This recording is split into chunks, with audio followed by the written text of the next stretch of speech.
નમસ્કાર દર્શક મિત્રો, HK ન્યૂઝમાં આપનું હાર્દિક સ્વાગત છે।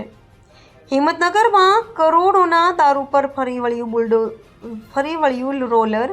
સાબરકાંઠા પોલીસે ₹1.27 કરોડના વિદેશી દારૂનો જાહેરમાં નાશ કર્યો। સાબરકાંઠા જિલ્લા પોલીસે દારૂબંધીના કડક અમલના ભાગરૂપે હિંમતનગર અને આસપાસના વિસ્તારોમાં છેલ્લા 3 મહિનામાં જપ્ત કરાયેલા વિદેશી દારૂના વિશાળ જથ્થાનો જાહેરમાં નાશ કર્યો હતો। હિંમતનગર બાયપાસ રોડ પર ખુલ્લા મેદાનમાં યોજાયેલી આ કાર્યવાહી દરમિયાન કરોડો રૂપિયાના દારૂ પર રોલર ફેરવીને તેને સંપૂર્ણપણે નષ્ટ કરવામાં આવ્યો હતો। પોલીસ વિભાગ દ્વારા આપવામાં આવેલી માહિતી મુજબ અંદાજે ₹1.27 કરોડથી વધુ કિંમતનો વિદેશી દારૂ આ કાર્યવાહીમાં નાશ કરવામાં આવ્યો છે।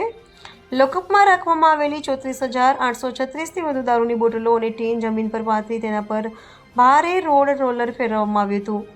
આ દારૂનો જથ્થો Himmatnagar A division, B division, Himmatnagar ગ્રામ્ય પોલીસ તેમજ ગામભોઈ પોલીસ સ્ટેશન વિસ્તારમાંથી છેલ્લા 3 મહિનામાં અલગ અલગ પ્રોહિબિશનના કેસોમાં પકડાયો હતો। પ્રાંત અધિકારી, ડીવાયએસપી સહિતના ઉચ્ચ પોલીસ અધિકારીઓ અને મોટી સંખ્યામાં પોલીસ કર્મચારીઓની હાજરીમાં સમગ્ર કાર્યવાહી પાર પાડવામાં આવી હતી। રોલર ફરી વળતા દારૂની બોટલો તૂટી ગઈ હતી અને જાણે દારૂની નદીઓ વહેતી હોય તેવા દ્રશ્યો સર્જાયા હતા। રિપોર્ટર સંજય ગાંધી।